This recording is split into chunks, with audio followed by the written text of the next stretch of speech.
Hai semuanya, gimana kabar kalian? Semoga selalu dalam keadaan baik. Jadi welcome back teman-teman di Andy Grayson Channel, dan ini adalah segmen analisa kripto, segmen di mana kita akan mengulas untuk koin-koin yang udah teman-teman request di kolom komentar channel YouTube ini. Jadi thank you banget udah banyak requestan yang masuk. Hari ini kita akan membahas untuk NIR Protocol sama Ripple, teman-teman, atau XRP. Pembahasan kita akan mulai dulu dari NIR Protocol ya. Hari ini NIR diperdagangkan di kisaran 7,6 dolar. Pergerakan marketnya di perdagangan kemarin itu sempat ada kenaikan tipis, teman-teman. Jadi ada beberapa narasi yang bagus yang menunjang kenaikan harga untuk NIR Protocol. Oke, NIR adalah blockchain layer pertama, teman-teman. Tujuannya yaitu untuk kecepatan transaksi yang lebih baik, ya, serta banyak sekali aplikasi di apps yang tentunya bisa dijalankan di jaringan dari NIR Protocol ini. Sebenarnya sih tujuan awal dari NIR itu diciptakan ya untuk use case yang lebih baik lagi, teman-teman, untuk ekosistem daripada kripto. Kenapa demikian? Karena waktu itu ketika NIR baru-baru mau dibuat, itu ada salah satu blockchain yang menginspirasi, yaitu Ethereum. Ethereum blockchain yang sangat-sangat besar, ekosistemnya besar, tapi sayang fee transaksinya justru mahal karena saking banyaknya yang running, aplikasi-aplikasi yang running di jaringan dari Ethereum. Itulah kenapa project dari NIR muncul, ya, diciptakan oleh beberapa founder besar, teman-teman, yaitu ya orang yang pernah kerja di Google, kemudian juga ada spesialis dari Microsoft, spesialis computer scientist yang dimiliki oleh Microsoft, akhirnya menciptakan project bernama NIR. NIR itu maksimum supply-nya ada di 1,1 miliar token, teman-teman, dan sekarang sepertinya udah running ke hampir ke maksimum supply-nya. Kalau kita lihat dari beberapa narasi, NIR protokol ini ada summit, ada kegiatan ya yang berhubungan sama AI dan juga pengembangan Web3, teman-teman. Ini adalah acara yang rame banget. Waktu itu NIR ada sentimen AI sejak Februari tanggal 15 kemarin, teman-teman. Dan sentimen tersebut terus berlanjut sampai sekarang. Ini beritanya, NIR foundernya yaitu Ilya Polosukin, dia menjadi salah satu narasumber yang menjadi pengisi acara di NVIDIA. Ini adalah event yang dibikin NVIDIA yang akan diadakan besok ya, teman-teman. Hari ini tanggal 18, besok tanggal 19.20 gitu di Amerika Serikat, itu akan ada event ya milik dari NVIDIA, dan ini bikin narasi AI ya, koin-koin AI di perdagangan hari ini itu pada naik, kayak GRT, Render, Ocean Protocol dan kawan-kawan naik. NIR juga karena ada sentimen AI belakangan, NIR juga ikutan dapat momentum kenaikan. Jadi ini adalah narasi yang terbaru dari NIR, di mana NIR tidak hanya memproses layanan transaksi, namun juga sekarang sudah ekspansi ke proyek-proyek berbasiskan dengan AI. Selain itu, NIR juga ada kerjasama dengan platform yang bernama Potluck, teman-teman, atau Potluck ya.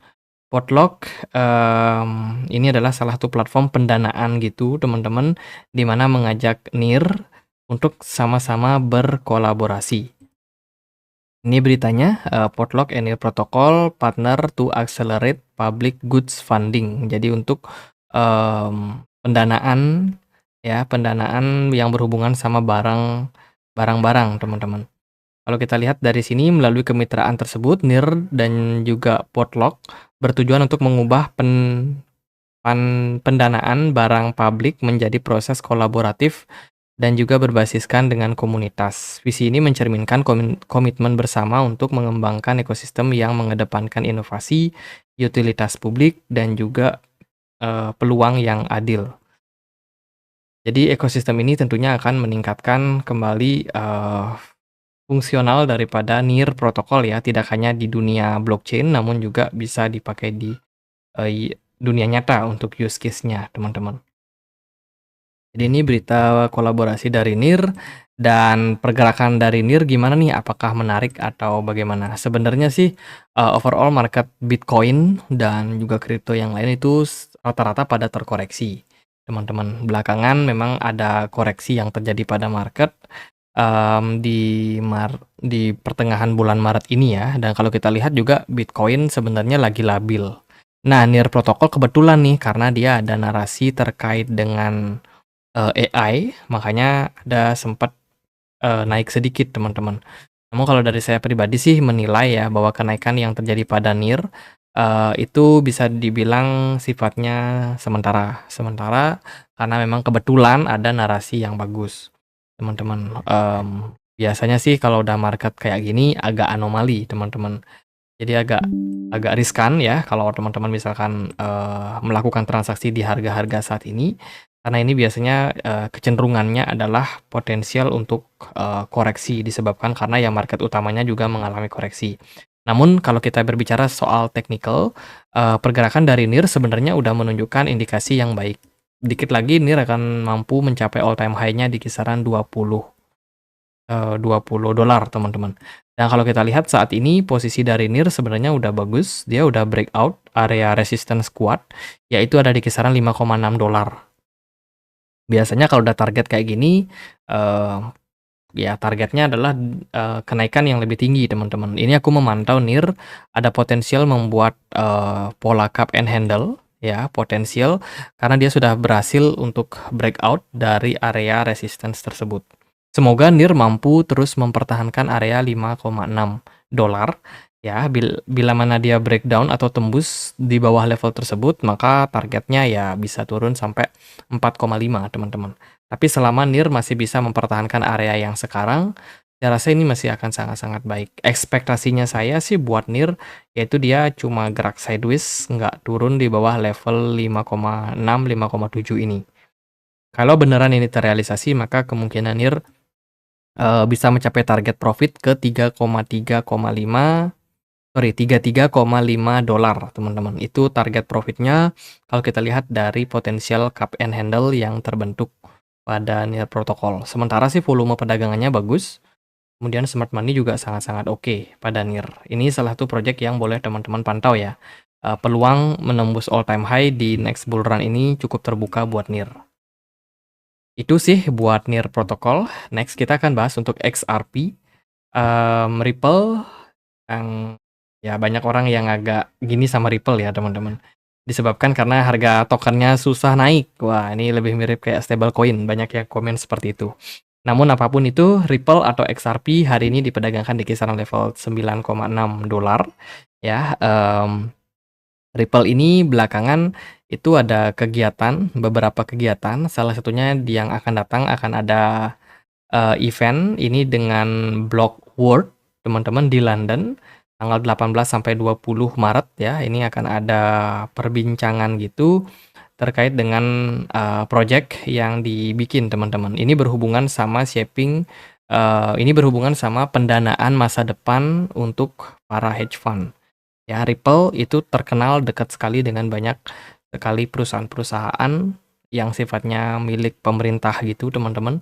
Dan tentunya Ripple bisa menjadi salah satu koin yang potensial. Selanjutnya Ripple juga ada melakukan akuisisi salah satu perusahaan custody bernama Standard Custody. Ya, baru aja mendapatkan agreement diakuisisi oleh Ripple dan ini tentunya bisa menjadi salah satu sentimen positif untuk, Ripple ya, teman-teman. Selain itu juga ada spekulasi dari ETF XRP yang akan diluncurkan oleh BlackRock. Sementara sih sebenarnya kita masih nunggu untuk Ethereum, eee, ETF ya teman-teman, tapi ini udah ngomongin ETF XRP ya, tapi kita akan coba kita lihat untuk narasinya seperti apa. Coin Edition melaporkan komentar Garlinghouse, ini adalah CEO-nya Ripple, datang pada saat yang krusial ketika pasar kripto menyaksikan minat institusional yang belum pernah terjadi sebelumnya. Persetujuan ETF Bitcoin telah membuka jalan bagi investor tradisional untuk mencelupkan kaki mereka ke dalam pool kripto, mengurangi hambatan masuk yang telah lama menghalangi investasi arus utama. Analogi CEO Ripple hari-hari awal pasar saham sangat tepat, sama seperti investor mencari exposure dengan diversifikasi untuk meminimalkan resiko keuangan. ETF dengan sifatnya menawarkan kendaraan investasi dan juga diversifikasi menjadikan opsi terbaik bagi mereka yang ingin berinvestasi kripto tanpa perlu memegang aset kriptonya secara langsung. CEO Ripple tidak ragu untuk mengumumkan optimismenya tentang adanya masa depan ETF XRP. Dia melihat sebagai perkembangan alami setelah pengenalan ETF Bitcoin. Jadi ini semacam spekulasi, teman-teman, bisa terjadi bisa enggak ya. Kemudian berita yang lain ini datang dari Ripple yang dikabarkan melakukan dump ya karena ada distribusi yang terjadi pada token XRP. Nah, teman-teman, ini sebenarnya bukan berita baru. Buat teman-teman yang mungkin udah ngikutin channel kita agak lama, pasti udah tahu dan pernah melihat berita terkait dengan Ripple Lab itu melakukan unlock 1 miliar XRP token setiap bulannya. Ini adalah berita yang sebenarnya kurang begitu baik ya, karena yang namanya unlock berarti mereka membuka token baru untuk dilakukan perdagangan.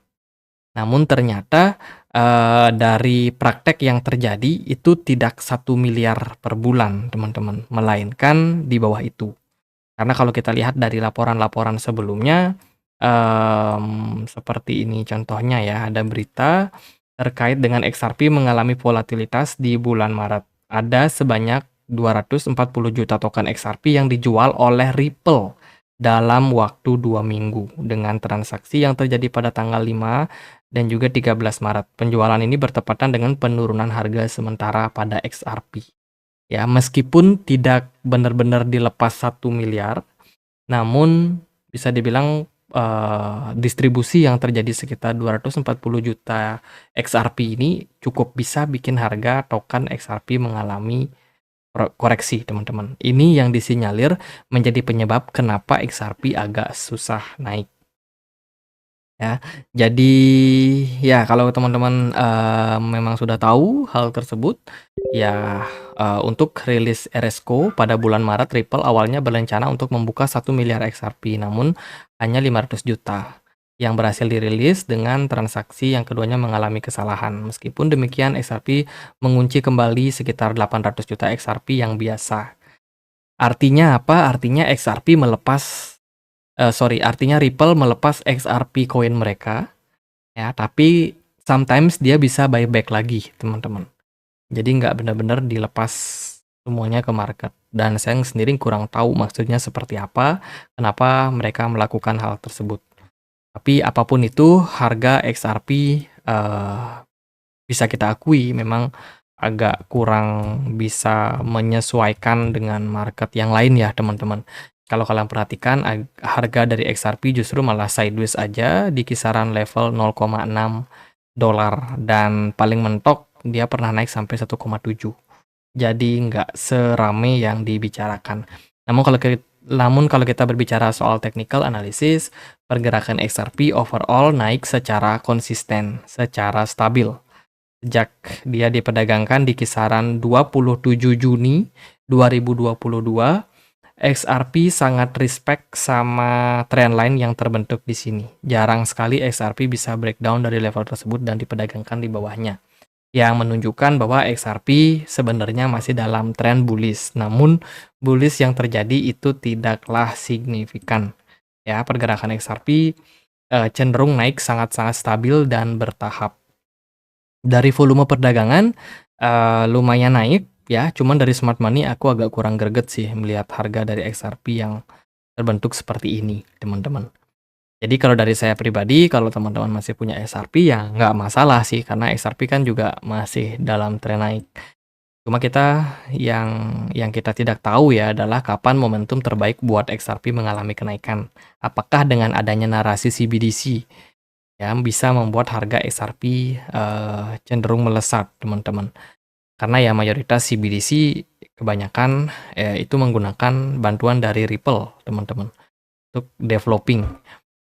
Dan itu menurut saya bisa menjadi salah satu narasi di tahun 2024-2025 ini.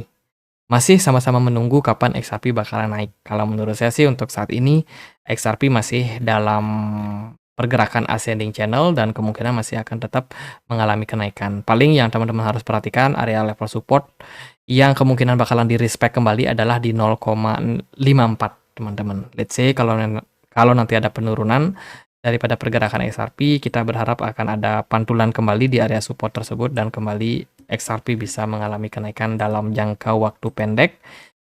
Respect terhadap level strong support yang sudah terbentuk sejak 2 tahun yang lalu. Oke, baterai saya akan habis teman-teman. Jadi gitu dulu aja video kali ini. Semoga videonya bisa bermanfaat. Guys, kita punya komunitas diskusi di Telegram, tempat aku untuk update berita-berita terbaru dan juga teman-teman suka berdiskusi. Silakan untuk join teman-teman, linknya ada di kolom deskripsi video ini. Jadi gitu aja, akhir kata saya Andre. Makasih.